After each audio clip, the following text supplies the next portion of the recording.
Hola, ¿cómo están? Que sean muy bienvenidos en esta clase. Yo soy Manuela Dávila, periodista y maestra en políticas públicas. Hablo con ustedes desde Brasil, así que empiezo les pidiendo perdón por mi español, que no está así ninguna maravilla, y también por todas las intercogencias que podemos tener en esta clase, porque en Brasil, como ustedes saben, estamos con la pandemia muy avanzada, con una situación muy compleja, y así que les grabo desde mi casa. Así que no tenemos las mismas condiciones técnicas que creo podríamos tener si estuviéramos en una otra situación. Les saludo diciendo que para mí es una alegría tremenda estar en un curso de formación política con amigos tan estimados, con mujeres y hombres militantes por un mundo más socialmente más justo, por un mundo desarrollado, por un mundo donde la gente tenga sus derechos garantizados. En este curso de formación política organizado por Morena desde México, por el Instituto Democracia de Argentina, por mis amigos del Instituto 25M de España, es una alegría estar con ustedes, una alegría compartir algunas ideas con ustedes.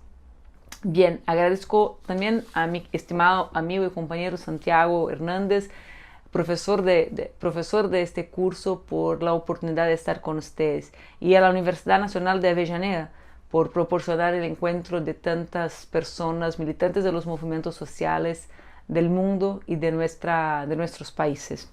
Bien, a mí me fue dado el desafío de hablar acerca de los medios y la comunicación política en nuestro tiempo.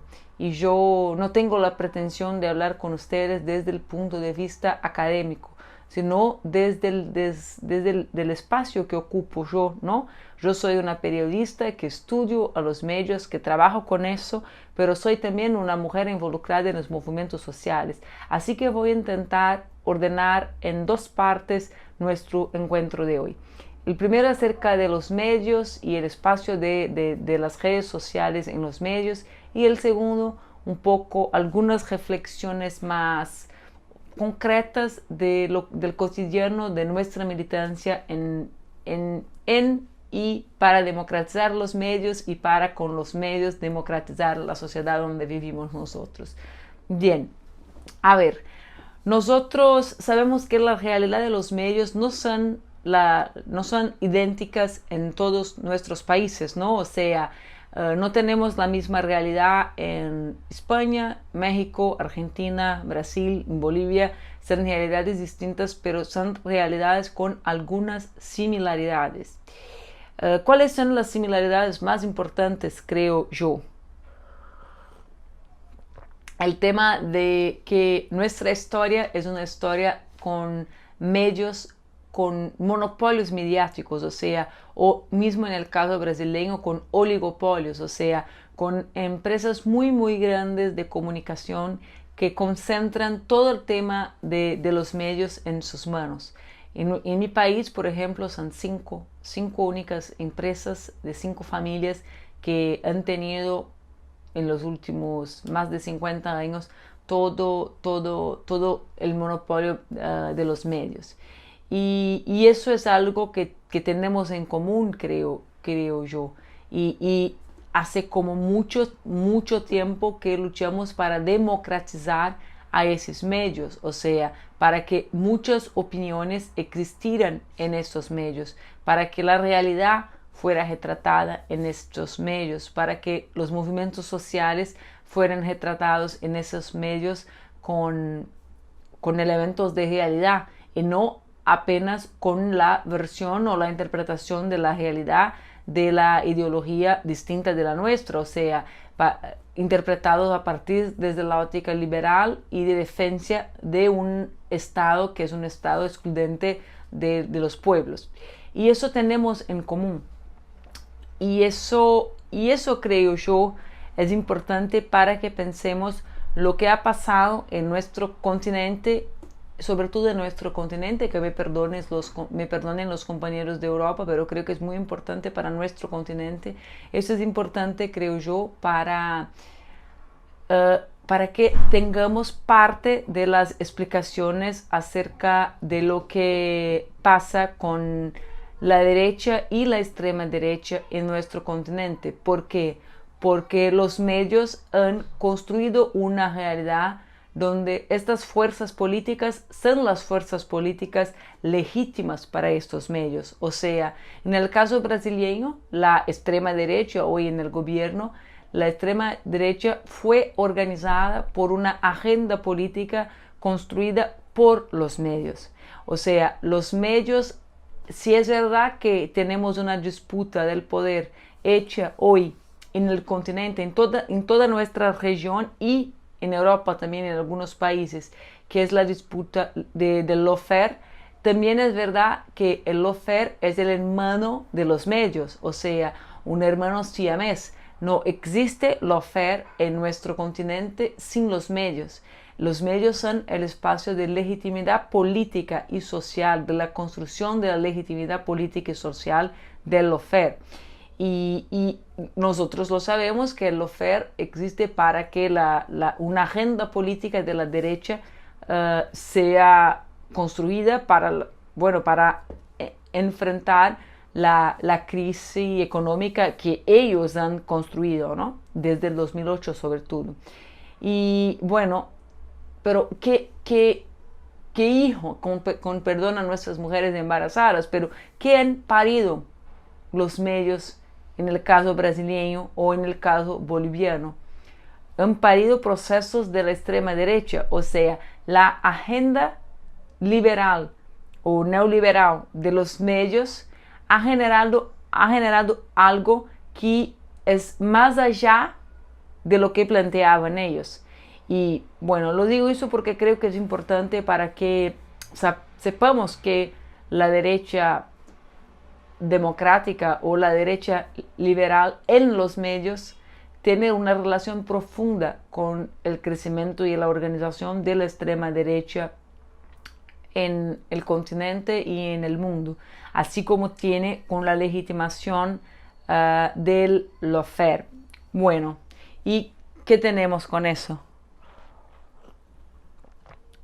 Chomsky nos decía, ¿no?, que en los medios más vale el significante que el significado, o sea, que no es el mismo si un alemán tiene un minuto para hablar acerca de su realidad o si un judío tiene un minuto para hablar acerca de su realidad. O sea, nosotros nunca hablamos en esa sociedad en condiciones de igualdad. ¿Por qué? Porque tenemos medios que construyen todos los días lo que son ellos y lo que somos nosotros. Así que siempre hablamos desde el lugar de un imaginario preexistente acerca de nosotros. En ese ambiente o con eso, a partir de eso, están las redes. O sea, las redes sociales no son una creación abstracta en la sociedad.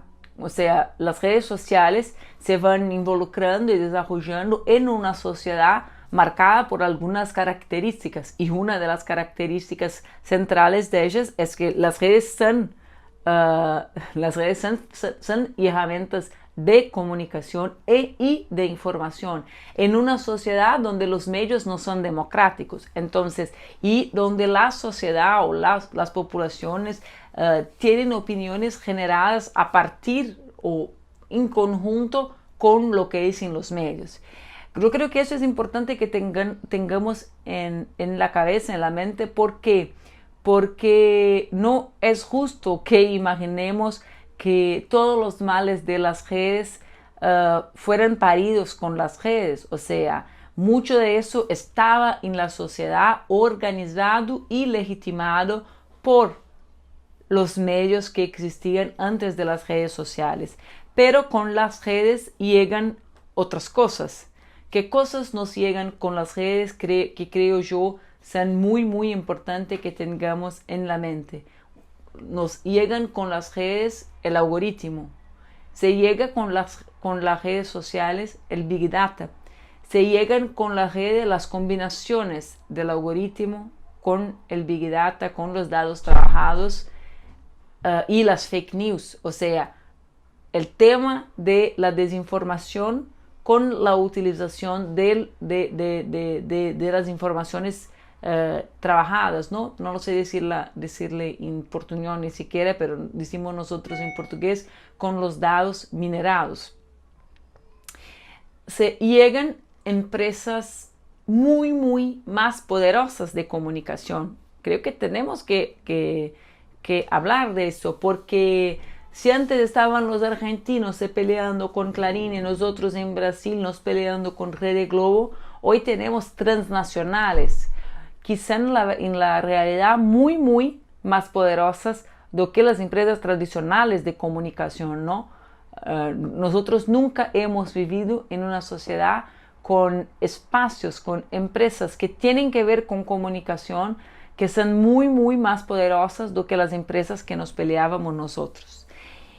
Y esas transnacionales con intereses que no tienen que ver con los intereses de ninguna nación necesariamente, o con algunas de ellas en el caso de algunas de las empresas. O sea, aquí existe una infinidad de temas para tratarnos. Yo voy a hablar un poco de cada uno, ¿no? Nosotros hemos visto el crecimiento de la extrema derecha y hoy se lo sabe que esto tiene que ver con la manera como el algoritmo es desarrollado, o sea una manera de trabajar con oposiciones binarias y con eso reforzar ideas que son negacionistas o no científicas de la sociedad. Y si nosotros disputamos la conciencia de la sociedad es porque las ideas no son naturales, no están con la gente. Me voy a quedar en un tema fuera de la política, pero muy actual, que es el tema del formato de la Tierra, ¿no? O sea, la gente no sale en la calle y mira que la Tierra es redonda, ¿no? Es necesario que uno estudie, que tenga alguna noción de la ciencia, del desarrollo de eso, y entonces las opiniones en la red con el algoritmo las opiniones tienen el mismo peso que los factos, y las opiniones extremadas, o sea, la Tierra no es redonda, tienen un valor muy elevado en el algoritmo que trabaja con oposiciones en ese sentido. Bueno, nosotros hemos visto en el mundo lo que ha sido el escándalo de Cambridge Analytica, y creo que en eso está algo que hablamos muy poco, porque la verdad es que nuestros países han tenido legislaciones de protección de datos personales muy tarde. Y en algunos casos, como el caso brasileño, ni siquiera la tenemos por completo. Ahora tenemos alguna cosa hace meses. O sea, los datos personales de miles de personas, no solo los datos de Facebook y Cambridge Analytica, hoy son utilizados para una nueva manera de hacer todo. Y como la política está en todo, para hacer la política. O sea, las empresas trabajan con nuestros datos personales para saber cuánto vamos a vivir y cuánto vamos a pagar por nuestros planes de salud, por ejemplo. Porque si tú vas a la farmacia todo el tiempo y así aceptas poner tus datos personales para tener algún descuento, bueno, ellos saben que la cartera de identidad número 34828 tiene algún problema de salud, algún uso de medicación permanente, y con eso te pueden hacer un plan de salud más caro porque tenés menos salud. Pero antes teníamos, y en algunos espacios seguimos teniendo, parcerías de los gobiernos con toda la generosidad de Google o Microsoft. Y Microsoft trabajaba ayudando a los países no desarrollados con soluciones tecnológicas para sus niños en las escuelas, y no tenía que tener nada, solo las informaciones personales de miles de niños en el mundo. Entonces creo que más allá de lo que hablamos de Cambridge Analytica, tenemos el tema de los datos personales y los datos personales como uno de los principales activos económicos del mundo de hoy, que tienen que ver con comunicación y con desinformación. La gente no tiene ni idea de dónde se van a parar sus datos, ¿no? Tenemos el tema de la vigilancia a partir de estas informaciones personales. Hay estudios hoy del tema del algoritmo y de la vigilancia racista en el mundo. Hay estudios que comprueban que tanto el algoritmo cuanto el tema de la búsqueda de informaciones personales tienen componentes racistas y xenófobos. Así que yo creo que eso es un tema muy, muy importante para nosotros. En una sociedad como la que se desarrolla, las informaciones personales y el tema del reconocimiento facial, por ejemplo, y el vigilantismo, tiene mucho que ver con lo que podemos vivir. Con lo que podemos vivir en 20 o 30 años, con las próximas guerras. Si lo sabe las informaciones personales, tú puedes, no es Black Mirror solo que se puede poner directamente en uno, ¿no? Pero esa es una tendencia de la vigilancia y de las guerras. Y con eso, de todo que se puede pasar con eso, ¿no? En estados que están estructurados a partir del tema racial, se puede imaginar lo que puede pasar con eso. Y tenemos lo que más tiene que ver con el tema de nuestra clase hoy, que es el tema de las fake news y la desinformación. Y cómo eso se organiza con los datos trabajados, minerados y con el algoritmo. A ustedes recomiendo a todos una lectura muy, muy compleja, hecha de una manera muy, muy tranquila, que es el libro de Juliano da Empoli, que se llama en portugués Os Engenheiros do Caos, Los Ingenieros del Caos, creo que se llame en español. Y es un libro que trabaja con eso, ¿no? Yo lo que puedo decir a ustedes, mira que está feo eso aquí. Lo que puedo decir a ustedes, que el sonido esté bueno, lo que puedo decir a ustedes es que es increíble la cantidad de informaciones que tienen de nosotros y la manera como es posible distribuir una información correcta para la persona correcta. Yo, después de lo que viví en las elecciones del 2018 y 2020 en mi país, estoy segura que ellos tienen una estrategia que trabaja con los conceptos de Gramsci y con los conceptos de Lenin, o sea, se organizan desde la lógica del partido leninista, o sea, tienen en WhatsApp, en Telegram, sus grupos organizados como grupos casi militares, o sea, con jerarquía, con localización o causa, ¿no? Se organizan por tribus, se dice en portugués, o por temas, por ejes de interés común.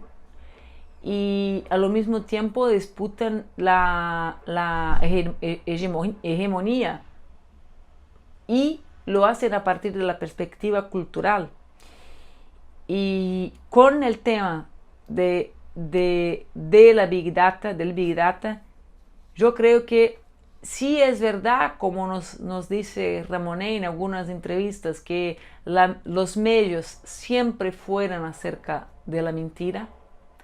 También es verdad que hoy vivimos en una sociedad con una velocidad y una precisión que los mentirosos logran decir la mentira correcta para la persona que puede creer en la mentira.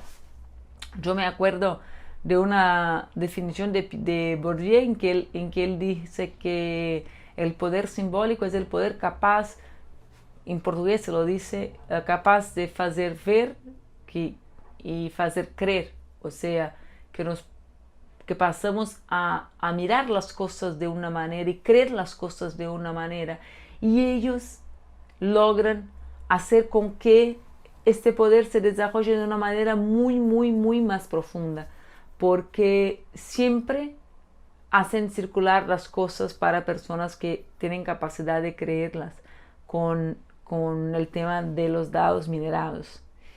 Eso es algo muy importante. Con esto tenemos un otro desafío tremendamente importante, que es, bueno, es correcto que Twitter pueda sacar sin respetar los juicios de las naciones a un presidente de un país.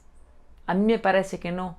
Es verdad que cuando eso pasa con Trump o con Bolsonaro, todos nosotros nos quedamos un poco contentos. Pero la verdad es que las empresas transnacionales tienen hoy más poder que las democracias liberales dentro de las naciones. O sea, ellos eligen lo que es correcto o no correcto decir. Y así como hoy lo sacan a Trump sin juicio, o sea, sin respetar las legislaciones de los Estados Unidos de América, mañana pueden sacar a mí o a ustedes, como han hecho en España con los grupos de WhatsApp. Miren, ¿cómo han sacado los grupos de WhatsApp sin ninguna decisión de la justicia de España? ¿Quiénes son los que se organizan en grupos de WhatsApp legales? O sea, las plataformas tienen hoy un poder tremendo. Y creo que nuestra lucha es muy compleja, compas, porque desde una mirada tenemos que garantizar que las plataformas tengan reglas y que la sociedad las conozca, y que la gente, bueno, y que la gente no la haga como si fuera una tierra sin ninguna legislación. Y de otro lado, tenemos que garantizar que las plataformas no sean ellas el poder que sueña la extrema derecha de censurar hoy a nuestros enemigos y después a nosotros. ¿Por qué? Porque son empresas que no tienen compromiso ningún con nuestras causas, ningún con la gente, con nuestros países, con el pueblo. Bueno, ¿qué podemos hacer en torno a eso? Aquí tenemos, bueno, desafíos en todas las áreas, ¿no? Los parlamentarios tienen que pensar en cómo garantizar que haga legislaciones que no sean de censura, pero que garanticen que las fake news no estén ahí. Algunas naciones están en debate acerca del algoritmo, o sea, cuáles son las reglas para que el algoritmo funcione de esa manera o no. Pero yo creo, y a mí me encantaría hablar un rato con ustedes en estos minutos que me quedan, que también es necesario imaginar cuál es nuestra comunicación en este espacio. ¿Quiénes somos nosotros en estos espacios? Con los límites lo que hablé. Si nosotros siempre luchamos por la democratización de los medios, seguimos en lucha por la democratización de la gestión de las redes, ¿no? Por el conocimiento de quién ordena el algoritmo o por la protección de las personas comunes y sus datos personales. Pero además de eso, hoy tenemos un espacio nuevo de disputa. Y a mí me encanta una palabra que yo misma la crié, que es dispucha, que es yo no lo sabía decir disputa y decía dispucha, como si la disputa siempre tuviera la lucha adentro. Entonces la voy a decir como chiste. Pero la verdad es que tenemos que hacer alguna dimensión de lucha en las redes sociales. Y creo que tenemos que valorar iniciativas de nosotros en estos espacios. Bien, hace mucho un camarada, Lenin, yo es la segunda vez que hablo de él hoy, no por nada, pero hace mucho él dijo que en la formación política, por ejemplo, tenía una otra comprensión acerca de la propaganda, la comunicación. Decía que la propaganda que teníamos que tener pocas ideas para mucha gente y muchas ideas para poca gente. Yo la verdad es que creo que el concepto de muchas y poca gente ha cambiado, porque hoy tenemos espacios como ese, un curso de formación virtual, o mismo canales del YouTube. Olvidemos lo que hace hoy el algoritmo del YouTube, pero algunos más antiguos que llegaron o que llegan a miles de personas con temas de nuestra formación política. Así que yo creo que tenemos que transformar estos espacios en espacios de conciencia de nuestra gente, adaptándonos nosotros a la realidad de cada plataforma. A ver, yo lo que digo es que de un lado tenemos que garantizar una comunicación tradicional con nuestra gente. ¿Por qué? Porque no tenemos en América Latina internet democrática para toda la gente. O sea, la internet no es lo que se ha planteado en América Latina, no es un espacio absolutamente democrático. ¿Por qué lo digo eso? Porque el sueño era un sueño que la internet fuera un espacio no solo de adquisición de información, sino de que todos podrían informar, ¿no? Que todos podrían ser emisores y receptores de mensaje, y no solo receptores de mensaje. Y eso no pasa en América Latina en general, porque tenemos los planes de acceso muy malos para nuestra gente. Entonces, en primer punto, a mí me encantaría decir que sí tenemos que garantizar la comunicación tradicional con nuestra gente. Y yo creo que cada vez más existe un espacio del activismo político que tiene que ver con la comunicación, o sea, una organización tradicional del pueblo en sus comunas, hablando de persona con persona, intentando hablar con la gente, intentando avanzar la conciencia de la gente. O sea, yo no estoy con esos que hace unos años decían que la internet nos iba a hacer todo. No, hay espacio para el humano, hay espacio para el físico, hay espacio para la lucha tradicional que siempre hemos hecho en nuestras comunidades. Y hay con las redes una manera de una democratización de la militancia. Muchas de las organizaciones de ustedes viven con eso. O sea, yo conozco las organizaciones de Argentina, conozco un poco de Podemos, y ustedes saben que hay más gente que tiene ganas de involucrarse en la política. ¿Por qué? Porque la internet permite también que nuestras organizaciones lleguen a más personas. O sea, tenemos que hacer la relación entre el real y el virtual. Y eso me encantaría decir a ustedes, que tenemos que superar un error clásico muy común en nuestras organizaciones de militancia, que es una idea de que existe cualquier contradicción entre el real y el virtual, o lo que dicen algunos en portugués, las calles y las redes. Las redes son un instrumento para garantizar que nuestra gente esté en la calle. La calle es un instrumento para garantizar contenido y disputa política para las redes. Vean lo que pasó en Argentina con la aprobación de la legislación acerca del aborto. Cómo se fue construyendo el proceso. En lo tradicional, o sea, en el Congreso, con las diputadas, con las senadoras, con los partidos políticos y en la calle, con las organizaciones que estaban ahí y en las redes, con el apoyo internacional, con nosotras en todos los países del mundo tomando conocimiento, teniendo conciencia de lo que pasaba en Buenos Aires, de lo que pasaba con las argentinas, de las pebas, como dicen las argentinas, muy jovencitas que estaban en la calle. O sea, es un sistema donde la calle y la red, el orgánico de la vida y la transmisión de la vida están involucrados. Yo creo que tenemos que estar en eso. Yo creo que tenemos que comprender una lenguaje específica. Se escuchen, es mi hija hablando, porque estamos así en clase, yo en trabajo y no hay lo que hacer. No hay lo que hacer. Tenemos que estar aquí así en Brasil. Por suerte tenemos cómo tener clase y cómo trabajar. Miles de brasileños hoy no lo tienen.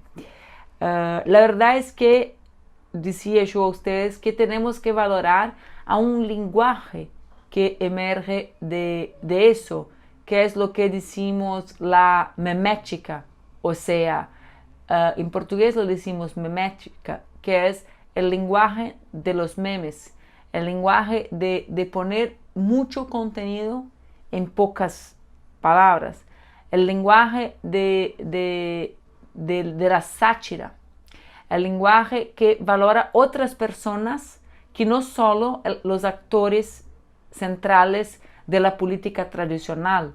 Y aquí creo que es importante que sepamos que tenemos límites que son los límites nuestros, porque en nuestros países, en nuestras organizaciones, mismo con todo lo diferente que tengamos entre nosotros, la verdad es que tenemos una tradición política que valora a lo que decimos en portugués los cuadros políticos, las personas que están como con una vivencia en eso. Y en la internet, las personas tienen ganas de conocer y estudiar y dar su opinión acerca de las cosas. ¿Estamos listos para eso? Teniendo en la mente lo que nos ha dicho, lo que nos ha enseñado Chomsky, de que no es el mismo estar ahí para nosotros y para ellos, porque ellos construyen la opinión de la gente, y entonces nuestro tiempo es para decir que no somos lo que dicen ellos, más lo que somos nosotros. Estamos listos para oír a más personas de una manera más democrática. Estamos listos para tener una forma menos compleja y a lo mismo muy sofisticada. Estamos listos para superar el academicismo que nos enseña que uno que habla difícil es lo que tiene la inteligencia. Estamos listos para eso. Miren, son muchas cosas que tenemos que tener en mente para estar en la internet con la misma capacidad que la extrema derecha. Si es verdad que ellos no tienen ningún compromiso con la ciencia, si es verdad que ellos no tienen ningún compromiso con lo que hemos, con mucha lucha organizado de avances democráticos en la sociedad, también es verdad que no tienen pactos con eso, con los partidos tradicionales, sus calidades, imprescindibilidad, no lo sé decir eso en portuñol, pero también con sus límites, ¿no? Porque es eso, lo que intentamos hacer nosotros es cómo cambiar los partidos con ellos para avanzar, pero con más democracia, ¿no?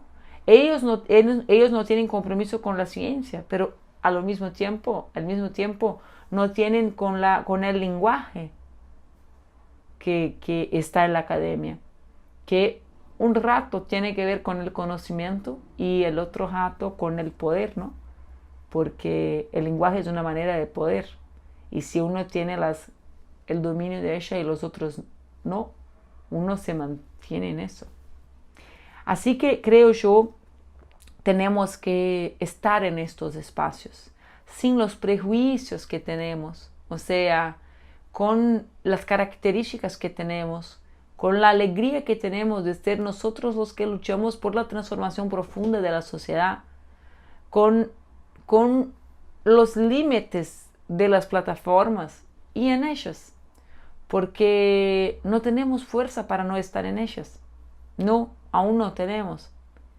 Con una articulación, creo yo, internacional, y yo he hablado con algunos de los maestros de este curso para que hagamos de manera muy veloz, porque estamos atrasados, con una articulación que hable para el mundo acerca de los ejes que ellos trabajan en las redes. Son siempre los mismos.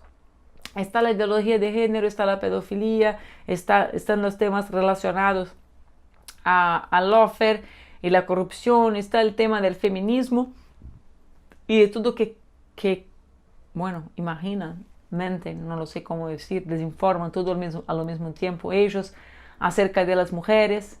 Está el tema de los prejuicios reales de nuestras sociedades, ¿no? El racismo, en el caso brasileño, la xenofobia, en el caso de muchos países de Europa, la sinofobia, ahora con el tema de la vacuna chinesa. O sea, ¿cuáles son los temas? Tenemos cómo saberlos, tenemos cómo ayudarnos mutuamente para enfrentar las elecciones con redes más potentes. ¿Y cuándo vamos a tener la tecnología del bien? Nuestros robots, no para diseminar fake news, pero para identificarlas y decir a la gente cómo podemos tenerla, la tecnología amiga de la sociedad y de los avances democráticos. Entonces, queridos compañeros, queridas compañeras, creo yo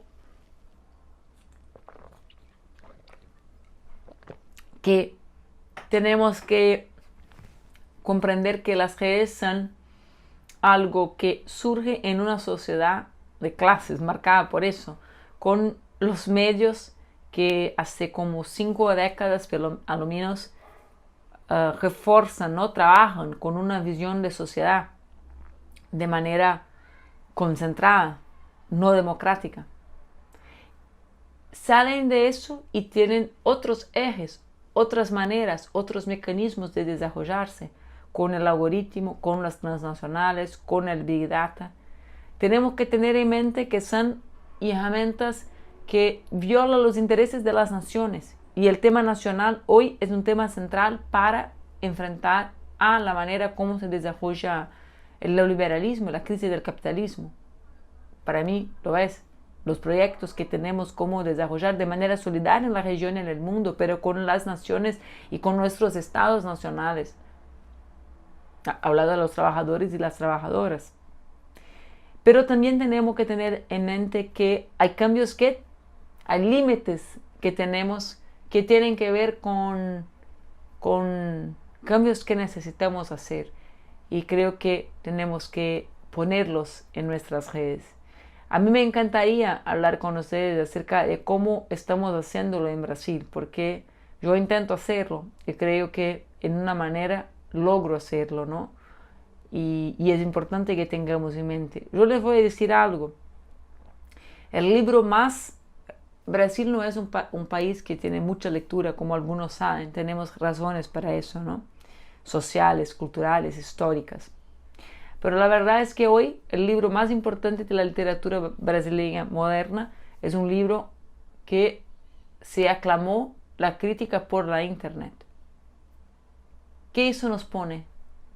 Que es posible trabajar con eso, que es posible, sí, reconociendo a los límites, pero con una militancia permanente. O sea, que estemos en las calles con la comunicación tradicional y que llevemos a las redes lo que la lucha, el activismo, la solidaridad, nuestras banderas, la manera como construimos nuestras organizaciones, que llevemos a las redes. Que las redes pueden ser el elemento de que más gente tenga conciencia de quiénes somos nosotros y que así, a partir del encuentro en la red, tengamos más gente en la calle y que con eso intentemos nosotros volver a cambiar nuestros países. Con un abrazo muy fuerte a los hermanos que organizan este curso de España, de Argentina y de México, que hoy intentan con sus gobiernos cambiar sus países y con sus movimientos sociales intentan ayudar los gobiernos para que estén más allá y más allá. Un abrazo muy, muy grande a las compañeras y compañeros de los países como Brasil que resisten a lo que significa la extrema derecha en este siglo y la certeza, compas, que nuestra lucha es la lucha capaz de cambiar la realidad.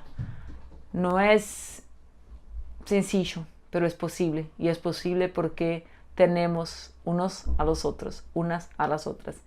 Fue una alegría estar con ustedes, que tengan un buen curso.